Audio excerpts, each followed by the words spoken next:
Most pea varieties require some type of support while growing. Here at Avalo, we use a trellis made of twine to support the pea vines as they grow. The slender thread-like appendages coming off the pea vine are called tendrils.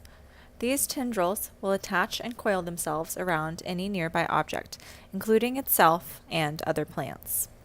For the trellis, you will need 2 poles, twine, and a pair of scissors. Fix one pole at each end of your pea row. Start your trellis by securely tying one end of the twine to one of the poles. Run the twine across the length of the row with your first rung starting a few inches from the soil surface. Once you reach the opposite pole, double wrap the twine to secure. Run the twine back to the original pole, making sure your rungs are spaced 1 to 2 inches apart.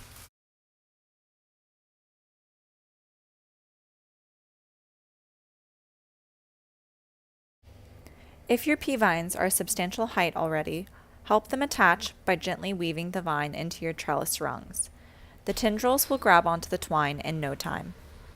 You may have to break apart tendrils that are tangled, but don't worry, many new ones will grow in their place.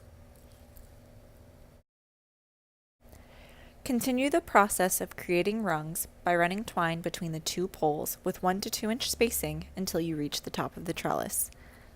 We suggest tying off the end with a double knot every few rungs to secure your trellis.